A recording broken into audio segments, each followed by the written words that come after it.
The Friendly Parasite: How Government Became Our Master. Think about the most powerful idea you've ever been sold. The one that seemed so logical, so necessary that you never even thought to question it. For me, it was the idea of government.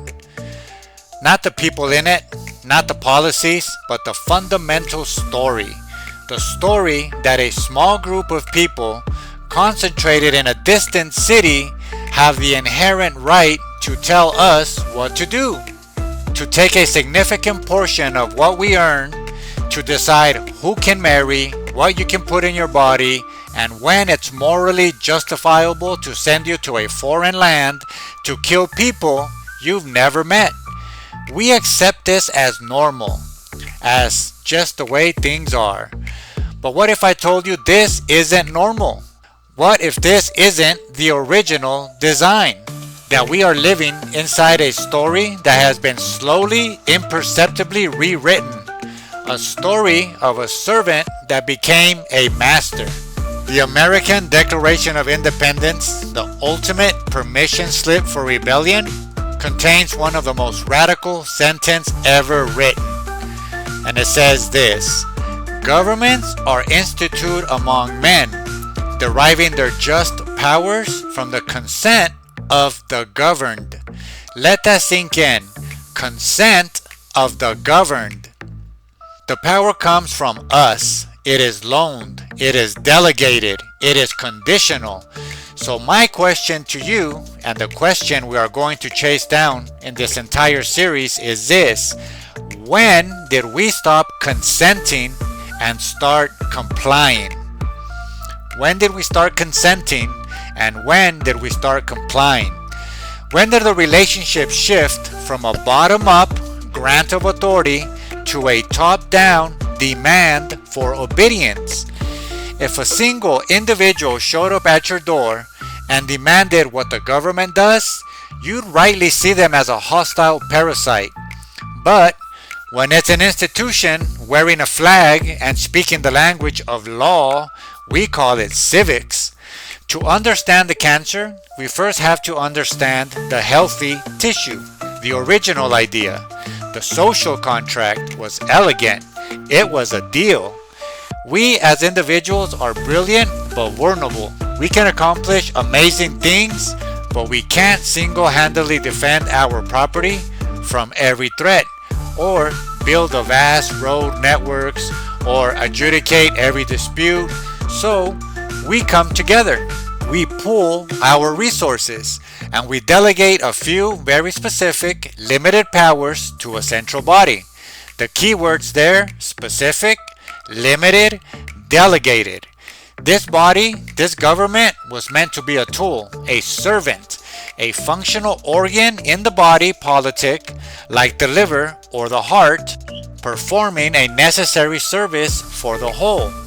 Its power has meant to be a reflection of our collective will, a concentrated beam of our individual rights, used only for the purposes we all agreed upon, protect us from force and fraud, and uphold our common justice. It was designed with built-in self-destruct mechanism, separation of powers, frequent elections, a Bill of Rights, not to make it a strong, but to keep it weak enough that it could never turn on its master, on us. So what happened? How did the tool become the master? How did the servant lock us out of our own house? It didn't happen with a bang. It didn't require a coup. It was a silent, friendly takeover. The mutation began with a simple, seductive idea: we're from the government and we're here to help. This is the core of the friendly parasite strategy.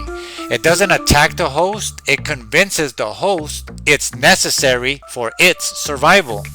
First, it identifies a fear, an economic collapse, a foreign threat, a social crisis.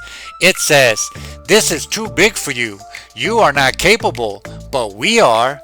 Give us more power, more money, more control, and we will keep you safe. And in a moment of panic, we say yes. Then it never gives that power back. A temporary emergency measure becomes a permanent fixture. A tiny tax to fund a specific war becomes a sprawling, permanent system of income redistribution. A small agency to regulate a new industry becomes a leviathan that dictates the minute of our daily lives. The philosopher Frederick Bastiat saw it coming 200 years ago.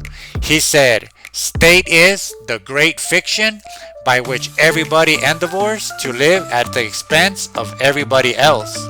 It positions itself as an indispensable middleman in every human transaction, skimming off the top, growing fat on the productive energy of the people it was meant to serve. And as the institution mutated, so did our identity. We underwent a psychological shift that is nothing short of tragic. We were once citizens. This is an active, powerful title. It implies ownership, responsibility, and sovereignty. A citizen is a part of the governing process. But we have been demoted first to subjects. A subject is a passive. A subject is ruled. A subject obeys. The relationship is no longer a contract between equals, but a top-down hierarchy. And now, in the final stage of this devolution, we have become consumers. Think about it. We don't participate in government, we consume its services. We shop for political candidates like we shop for brands based on 30-second advertisements. We complain about the product we're getting, the roads, the schools, the bureaucracy, as if we're dissatisfied customers writing a bad Yelp review. We have been psychologically neutered. We've been convinced that our highest role is not to shape our destiny, but to be a compliant taxpayer and a passive recipient of whatever services the friendly parasite deigns to provide. And this is the part I simply cannot fathom, the part that keeps me up at night. Why do we allow this? One more time. Why do we allow this?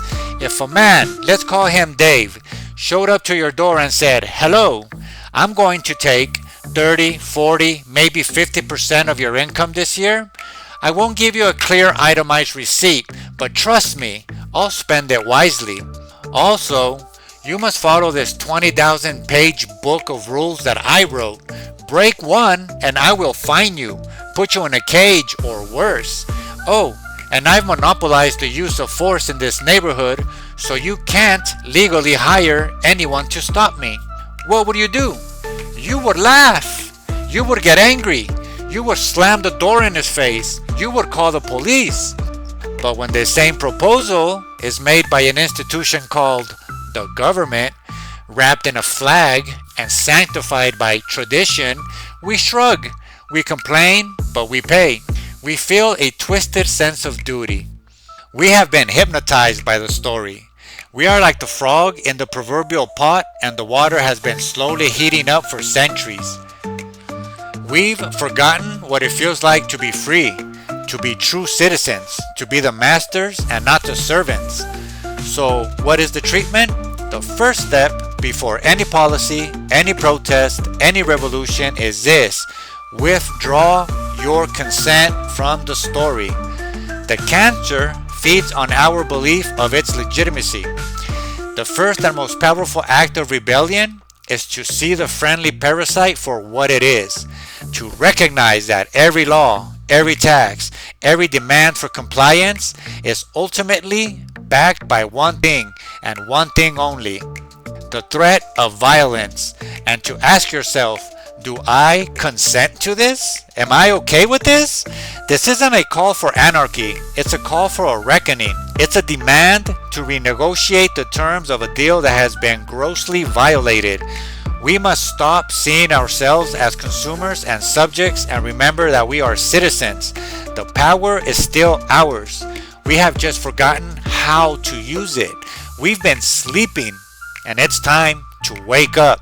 In the next video, we'll look at how this parasite built its fortress, the weaponized bureaucracy, and how red tape became its ultimate tool of control. But for now, I leave you with this question. When you look at the government, do you see a servant or do you see a master? The answer to that question is going to change everything.